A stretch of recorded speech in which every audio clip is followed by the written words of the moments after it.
여러분 지금 중국발 역병이요 지구촌 곳곳으로 확산되어진 가운데요 참 앞으로 또 어떤 일이 일어나게 될지 정말 예측할 수 없는 상황이요 지속된 가운데 있습니다. 학교는 지금 또 개학이 연기되었고요. 특히 여러분 이 코로나로 인해서요 기업뿐만 아니라 자영업을 하신 분들도 참 대단히 어려움과 큰 타격을 입고 있다는 소식을요 듣게 됩니다. 얼마 전 우리 교회를 섬기시다가 서울에서 제법 규모 있는 식당을 운영하는 임성도님과 통화를 할 일이 있었습니다. 이 성된 말씀이요. 이 코로나 때문에 평소 매상의 한 20-30% 정도 그 정도밖에 식당이 운영이 되지가 않는다는 겁니다. 그것만 그런 것이 아니라요. 다른 곳의 상황도 별반 다르지 않다라는 이야기를 전해드리면서요. 이것이 장기화되어지면 정말 심각한 상황을 맞이할 수 있겠구나라는 것을요 더욱더 실감하게 되더란 것입니다. 이런 문제는 교회도요 지금 대단히 큰 격변의 시대를 맞이하고 있다라고 할 수 있습니다. 가급적 비대면 접촉을 권하는 사회적인 분위기에요 교회도 모임을 최소화하고 있는 그러한 상황입니다. 근데 이러한 때 대단히 우려스러운 일이요 발생하고 있는데요. 지금까지는 종교의 자유가 보장되던 대한민국에 살면서요. 직접적으로 이 종교적인 모임에 정부의 제재를 받은 적이 한 번도 없었던 이 한국교회가요. 코로나를 이유로요. 예배를 제한을 받는 그러한 상황이 되어진 것입니다. 사회적인 분위기를 마치 교회가 이 코로나를 퍼뜨리는 것처럼 몰고 가면서요. 여러분 정작 전철이라든지 버스라든지 마트라든지 극장이라든지요. 유흥장이라든지 학원이라든지 다른 이 다중시설에 관해서는요. 별다른 제재를 하지 않으면서 유독 이 교회만을 집중적으로 타겟으로 하고 있다는 것입니다. 예외적이라고는 하지만요. 실제적으로 이 서울과 이 경기도권의 교회는요.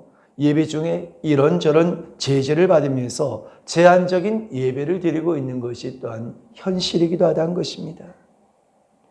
물론 당연히 상황에 따라서 정부의 시책에요. 교회가 따라야 하는 것은요. 합당한 일이기도 하겠지만요.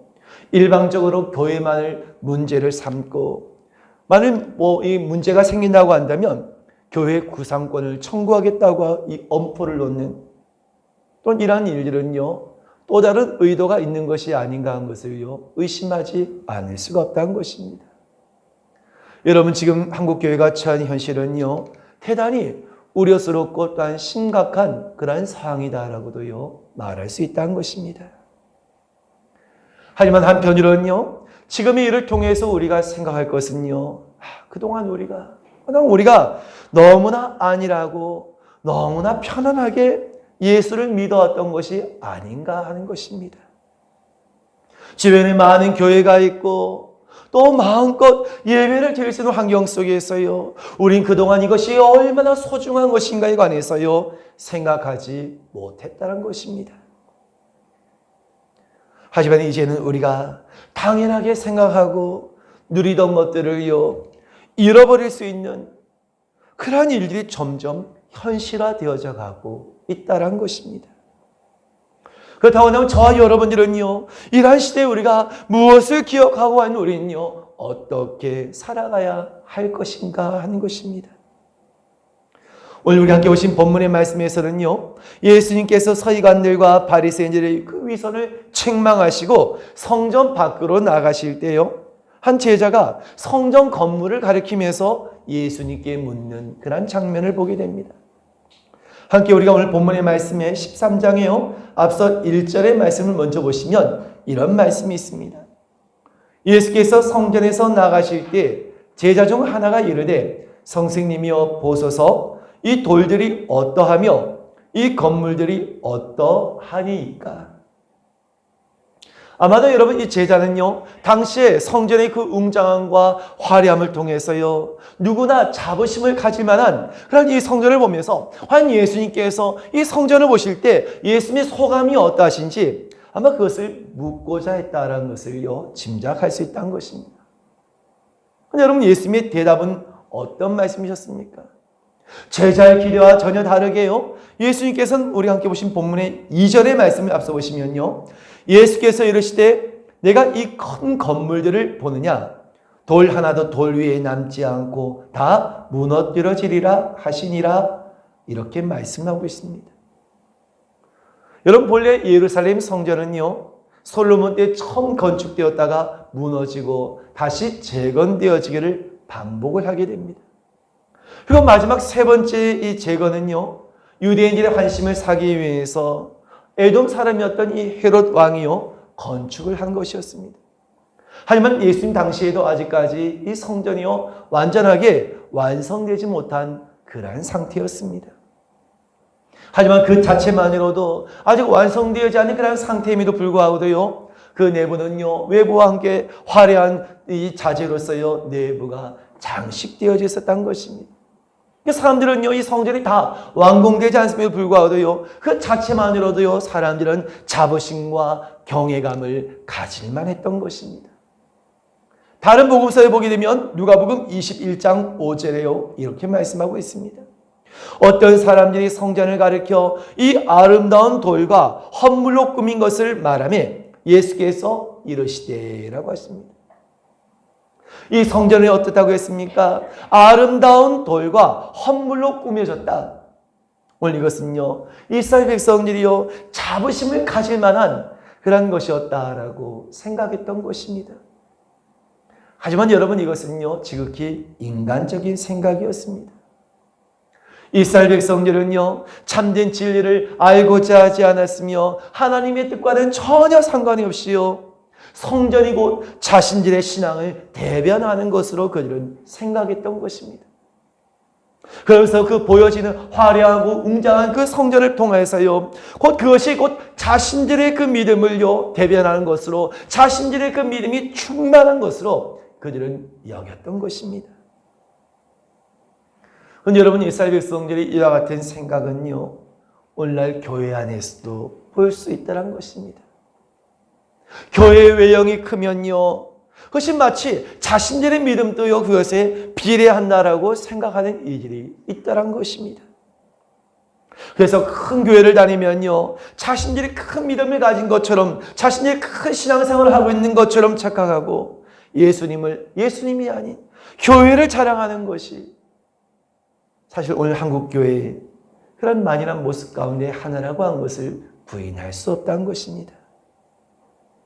물론 하나님의 성전을 세우는 일에 최선을 다해 헌신하며 자신의 것을 드리는 것은요, 대단히 귀한 일이지만요, 그 이전에 먼저 자신의 내면을 살피고요, 자신의 앞에 어떤 믿음으로 세워져 가고 있는가는요, 그보다도 더욱더 우선되어져야 할 일이며 오늘 그것을 더욱더 중요하게 여겨야 했던 것입니다. 다시 말해서 성전의 건물보다요, 성도는 먼저 자신의 심령을요, 진리의 말씀과 신실한 믿음으로요, 먼저 세워야 한다는 것입니다. 이것이 우선되지 않는다고 한다면 보이는 성전은요, 다 허상이자 자기 만족일 수밖에 없다는 것입니다. 근데 이스라엘 백성들이 어땠습니까? 보여지는 성전을요, 그들은요, 최고인 줄로 여겼던 것입니다. 여러분, 사람은 외모를 보지만 하나님은 무엇을 보신다고 했습니까? 그 사람의 중심을 보신다라고 말씀하고 계시다는 것입니다. 그런데 그 사람의 중심이 하나님의 성전으로 바르게 세워지지 않은 사람이요, 아무리 외적으로 하나님의 성전을 크고 아름답게 진다 한들 그것이 어떻게 하나님께서 받으신 참된 성전이 될 수 있겠냐는 것입니다.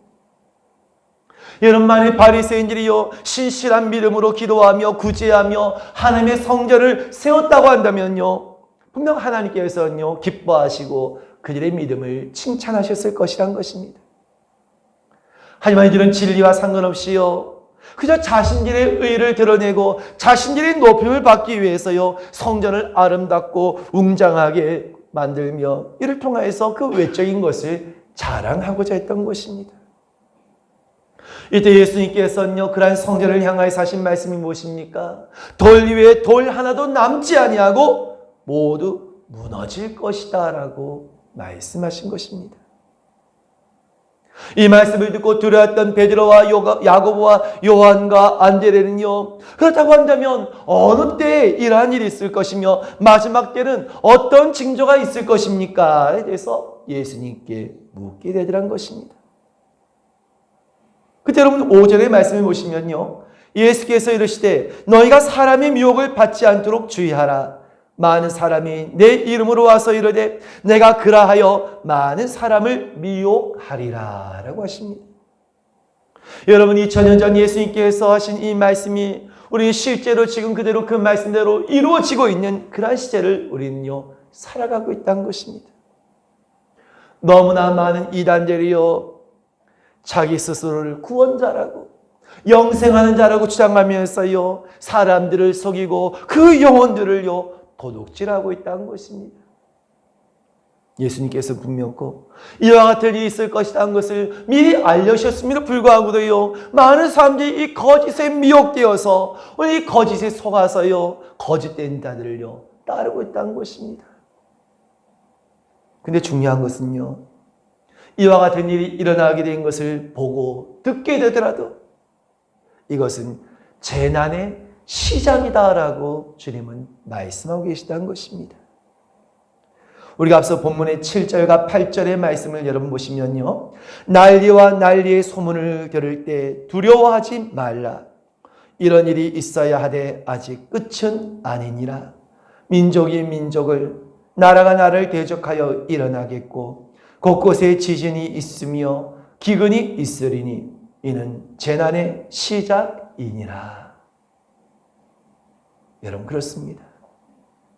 종말의 날까지는요 정해진 날까지 고통의 시간이요 지속될 것이란 것입니다. 환경이 극도로 나빠지게 될 것이며 사람들의 마음은 더욱더 강팍하게 될 것이며 그리 당하는 그 모든 고난 당하는 그 모든 분노와 그 고통을요 믿는 자를 향하여서 쏟게 될 것이란 것입니다. 여러분 사탄의 세력은요 그들의 목적대로 세상의 모든 종교와 국가를 하나로 통합하려고 하는 계획을 쉬지 않고 진행해 나가고 있다는 것입니다. 그리고 이것을 반대하는 믿는 자들은요 핍박을 당하게 될 것입니다. 이러한 때 여러분 우리는요 앞으로의 일들을요 미리 대비하고 있어야 하는 것입니다. 무슨 우리가 양식을 준비하거나 무슨 산속에 들어가서 살라는 것이 아니라요 우리 하나님께서 주신 이 말씀을 통하여서 우리에게 미리 일러주신 이 말씀을 통하여서 시대를 분별하고 영적으로 더욱더 우리는 무장해야 한다는 것입니다. 설마 그런 일이 있겠냐? 이와 같은 생각을 한다면요 그러한 사람은 반드시 실족하거나 진리를 배반하게 될 것이란 것입니다. 이에 대해서 오늘 예수님께서 본문에 하신 말씀이 무엇입니까? 우리가 함께 보신 9절과 11절까지의 말씀을 이어서 보시면요 너희는 스스로 조심하라. 사람들이 너희를 공에 넘겨주겠고 너희를 회당에서 매질하겠으며 나로 말미암아 너희가 권력자들과 임금들 앞에 서리니 이는 그들에게 증거가 되려 함이라. 또 복음이 먼저 만국에 전파되어야 할 것이니라. 사람들이 너희를 끌어다가 넘겨줄 때 무슨 말을 할까 미리 염려하지 말고 무엇인지 그때 너희에게 주시는 그 말을 하라. 말하는 이는 너희가 아니요 성령이시니라. 아멘. 여러분 사탄은요 세상의 권세 잡은 자가 되어서요 심판의 날에 가까이 이를수록요 더욱더 사람들을 미혹할 것이며 오늘 사람들은요 그 사탄에게 미혹되어서 사탄의 종이 되어서 악한 길의 선자들이요 더욱더 많아지게 될 것이란 것입니다. 지금 세상은요 소돔과 고모라 이상으로 급속도로 타락하고 있습니다. 이전에는 부끄럽고 이전에는 수치스러워서요 어둠 속에서 숨어서 그 죄를 짓던 자들도요 이제는 어떻습니까? 세상에 당당하게 나와서요 외치고 있다는 것입니다. 전혀 부끄러움이 없습니다. 죄를 지으면서도요 너무나 당당하고 자신들의 그 죄에 대해서 오히려 사람들에게 인정하라고 요구하고 있다는 것입니다. 그리고 세상의 권세에 가진 자들은요 오히려 이와 같은 세상의 법을 고쳐서라도 그들이 더욱더 많은 죄를 짓고 그들이 더욱더 하나님을 거역한 일을 행하도록요, 그것을 허용하고 있는 것이 오늘날 우리가 살아가고 있는 세상의 모습이란 것입니다. 오늘날에는 사람들이 부끄러움이라고 한 것이 없습니다. 죄를 죄로 여기지도 않다는 것입니다.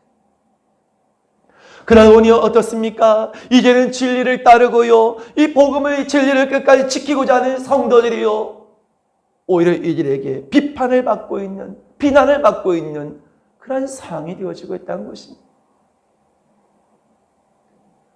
실제로 예수님이 말씀하신 것처럼 초대교회 성도들은요, 회당에 끌려가 매질을 당하기도 하고 옥에 갇히기도 하고 짐승에게 던져지기도 했습니다. 물론 그들도 얼마나 두려움이 있었겠습니까? 하지만 예수님께서는요, 이것을 아셨기 때문에 제자들에게요, 믿는 자들에게 염려하지 말고 끝까지 너희가 이 믿음을 지켜라. 내가 너와 함께 할 것이다. 내가 너를 도와줄 것이다. 너희가 세상의 법정 앞에 선다 할지라도 두려워하지 말라. 너희가 해야 할 말도 내가 다 일러줄 것이다. 이와 같이 주님께서는요, 믿는 자를 향하여서 위로와 격려의 말씀을 주신 것입니다. 그러면서 하신 말씀이 무엇입니까? 지금의 그 믿음의 자녀를 핍박하는 대상이요, 멀리 있는 자들이 아니라 바로 형제이며 아비이며 자식이며 가장 가까운 친족들과 친구들이 될 것이다 라고 말씀하고 있다는 것입니다. 믿고 의지했던 가장 가까운 자들이요, 배신할 것이라는 것입니다. 그리고 우리 믿음의 사람들은요, 이러한 가장 가까운 자들로부터 숨어서 지내야 하는 참으로 고통의 날이요, 이르게 될 것이라는 것입니다. 하지만 여러분, 그럼에도 불구하고 주님께서 하신 말씀이 무엇입니까? 오늘 함께 보신 본문의 13절의 말씀을 보시면요, 또 너희가 내 이름으로 말미암아 모든 사람에게 미움을 받을 것이나 끝까지 견디는 자는 구원을 받으리라. 여러분, 아멘입니까? 그렇습니다. 너희가 내 이름으로 말미암아서 모든 사람들에게 미움을 당하겠지만 끝까지 견디는 자는 구원을 받을 것이다 라고 말씀하고 계시다는 것입니다. 여러분, 세상은 언제 어떤 일이 일어날지 모르고 그로 인해서 우리가 어떤 어려움과 어떤 핍박과 어떤 고난을 받게 될지 우린 그것을 전혀 알 수는 없지만요, 우리가 믿음으로 무장하고 우리가 믿음으로 깨어있을 때요, 그 어떤 것도 능히 이겨낼 줄로 믿으시기를 주님의 이름으로 축원드립니다. 그러면서 오늘 예수님께서는요, 장차 앞으로 있게 될 일에 관해서 말씀하시기를요, 본문의 14절 말씀에 이렇게 말씀하십니다. 멸망이 가증한 것이 서지 못한 곳에 선 것을 보거든 읽는 자는 깨달을진저 그때 유대에 있는 자들은 산으로 도망할지어다 라고 하십니다. 여기서 멸망에 가증한 것, 이 멸망에 가증한 것이라고 한 것은요, 우상 숭배와 하나님 보시기에 가증스러운 일을 뜻하는 것이다 라고 할 수 있겠는데요, 이러한 것들이 하나님의 성전을 채우고 더럽히게 될 때를 말씀하는 것이다 라고 할 수 있는 것입니다. 그래서 여러분, 이 멸망에 가증한 것이라고 하는 것은요, 단순히 어떤 눈에 보이는 우상의 형상만을 뜻하는 것이 아니라 하나님의 진리를 거역하는 모든 인간의 사상이나 이론을 뜻하는 것이다 라고 할 수 있다는 것입니다.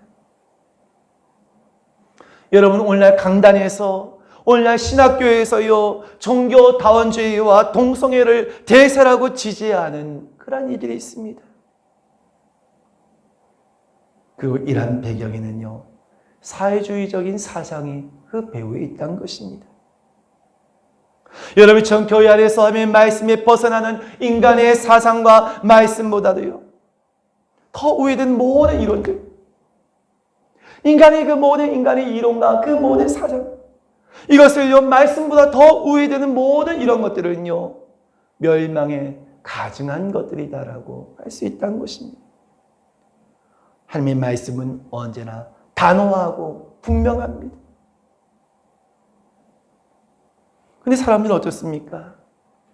인권을 이야기하며 어떤 이성을 이야기하며 하나님께서 단호하게 말씀하신 것을요, 자꾸만 그것을요 바꾸려고 하더란 것입니다. 그런데 이제 이 멸망에 가증한 것이 거룩한 성전에 서게 된 날, 그로 인해서 성도들은 핍박을 받게 될 것이며 바로 이것이 곧 재난의 시작이다라고 말씀하고 있다는 것입니다. 여러분, 지금 한국교회가 처한 상황이요, 바로 이와 같다는 것입니다.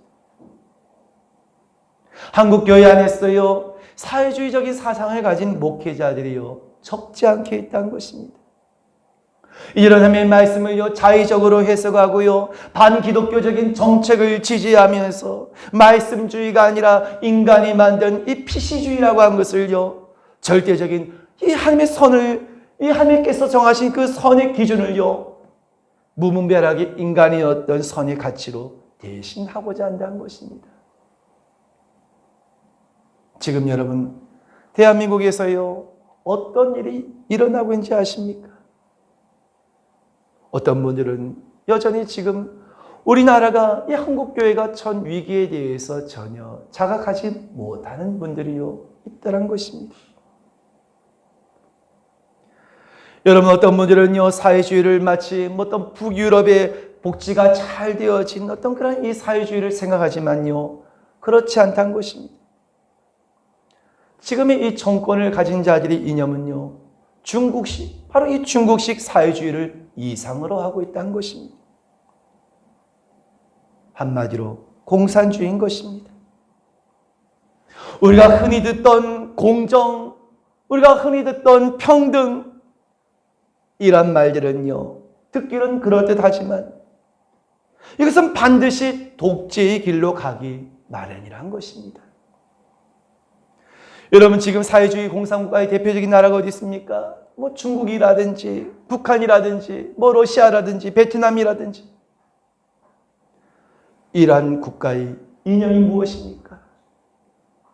모든 인민의 평등을 이야기한다는 것입니다. 모든 인민이 다 평등하다.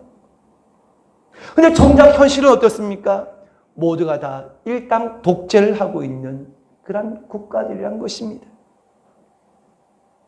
조금만 우리가 관심을 가지고 나라 안에서 일어나는 일을 살펴보게 되면요, 도저히 자유민주주의 국가에서 일어날 수 없는 비상식적인 일들이 일어나고 있다는 것입니다.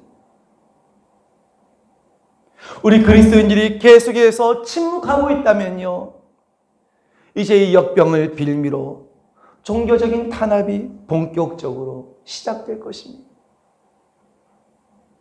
국가가요, 이 종교를, 국가가 교회를요, 움직이려 할 것이란 것입니다. 뿐만 아니라 국민에 대한 통제가 더욱더 강화될 것이란 것입니다. 여러분, 중국은요, 2016년부터 기독교에 엄청난 탄압을 하고 있습니다. 그래서 여러분, 지금 많은 중국의 교회들이요, 철거되어지고, 많은 사람들이 감옥에 가고, 또 선교사들은요, 이미 몇 년 전에 다 추방이 되어서요, 정말 이 중국에서는 지금 정상적으로 신앙생활을 제대로 할 수 없는 그런 환경이 되어지고 있습니다.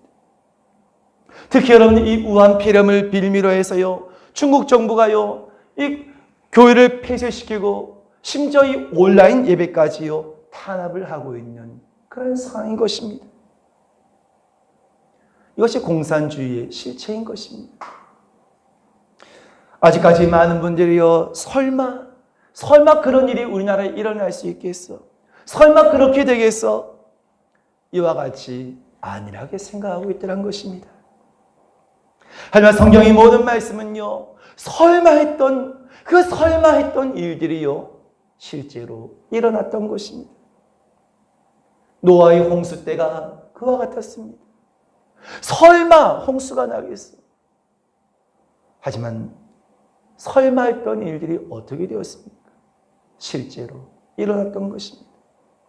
소돔과 고모라도 그리하였으며 마지막 심판의 날도요, 이와 같을 것이란 것입니다. 지금이 어떤 세상인데 설마. 여러분, 그렇지 않다는 것입니다. 이러한데 주님께서 우리가 이 말씀을 지킨다고 한다면 반드시 우리를 지켜주실 것이라고 말씀하시면서 산으로 도망하라라고 말씀하고 계신 것입니다. 여러분, 이 산은 무슨 가까운 산으로 도망하라는 얘기가 아니라요, 바로 이 산은 진리의 산을 뜻한 줄로 믿으시길 바랍니다. 하지만 세상을 의지하며 살아가는 사람들은요, 하나님의 심판이 이르게 되었을 때 세상의 것을 지키기 위해서 세상의 것을 버리지 못해서요, 산으로 도망하지 아니하고 자기의 집으로 들어가다가 결국 모두가 다 심판과 멸망을 받게 될 것이란 것입니다. 지금 또 많은 사람들이요, 이 심판의 날을 모르기 때문에, 이 심판의 날을 생각하지 않고 살아가기 때문에, 그 날이 얼마나 크고 두려운 날인지를 모르기 때문에요, 그렇게 모두가 다 자기 마음대로 살아가고 있는 것입니다. 하지만 여러분, 이 마지막 날은요, 하나님께서 창조하신 날로부터 지금까지 이와 같은 환난이 없었고 후회도 없을 것이다 라고 말씀하신 날인 것입니다. 여러분, 오늘 말씀에서도 보듯이 재난의 시작과 아울러서 심판의 날이 임박할 때 반드시 주님으로 인해서 핍박과 환난이 있을 것을 말씀하고 계십니다. 그리고 이것을 끝까지 견뎌야지만 마침내 영광스러운 구원을 얻게 될 것이라고 주님은 우리에게 분명히 말씀하고 계시다는 것입니다. 지금 우리는 말씀처럼 멸망에 가정한 것이 서지 못할 것에 선 것을 보고 있는 그러한 시대를 살아가고 있습니다. 어떤 한 나라, 어떤 한 국가의 문제만이 아니라 하나님의 말씀을 거스른 법과 제도들이요, 세계적으로 각국 나라들마다 이와 같이 하나님의 말씀을 거스른 법과 제도들이요 생겨나서 또 그것을요 강요하고 있는 그런 일들이 실제로 일어나고 있다는 것입니다. 이미 유럽은요 완전히 다 이와 같은 법들이 만들어서요, 이제는요 마음껏 자신의 신앙을 이야기할 수 없는 그런 환경이 되었습니다. 이런 현실에서 이제 우리가 어떻게 이 믿음을 지켜나갈 것인지 우리는 심각하게 고민해야 할 때가 이른 것입니다. 여러분, 이제는 적당히 교회 다니고 이제는 적당히 신앙생활하는 이들은요 구별될 것입니다. 하나님께서요 알곡과 쭉정이를 바로 이를 통하여서 나누실 것입니다. 하지만 우리는요 앞으로 어떤 일이 일어난다 할지라도 결코 두려워하지 않은 것은 주님께서 우리에게 약속하신 말씀이 있는 줄로 믿으시기 바랍니다. 여러분, 마태복음 10장 28절의 말씀에 보시면요, 몸은 죽여도 영혼은 능히 죽이지 못한 자들 두려워하지 말고 오직 몸과 영혼을 능히 지옥에 멸하실 수 있는 일을 두려워하라라고 말씀하셨습니다. 그렇습니다. 우리가 두려워할 것은요, 우리의 몸을 죽이는 자를 두려워할 것이 아니라 우리의 몸과 우리의 영혼을 능히 지옥에 멸하실 수 있는 그를 두려워해야 한다는 것입니다. 근데 여러분, 우리는 어떻습니까? 우리의 몸과 우리의 영혼을 함께 지옥불에 멸하실 수 있는 그를 두려워한 것이 아니라 기껏해야 우리 몸밖에 멸할 수 없는 오늘 그 세상을 두려워하면서 살아가고 있지 않습니까? 워낙은요 장차 우리에게 다가올 오늘은 일들에 대한 두려움보다는요 저와 여러분들은 어떤 마음을 가져야 합니까? 이러한 모든 일들 속에서 우리가 두려움 속에서 함몰하 있을 것이 아니라 하나님 말씀대로 이 말씀대로 되어지는구나, 이 말씀대로 되어지는구나, 오늘 그 말씀대로 모든 것을 이루어지는 그것을 우리가 목격하며 그것을 경험하면서 우리는요 기뻐하는 자들이 되어야 한다는 것입니다. 원하기는 끝까지 여러분 이 믿음을 간직하시며 사순절을 지나는 저와 여러분이 되실 수 있기를 주님 이름으로 축원드립니다. 기도하겠습니다.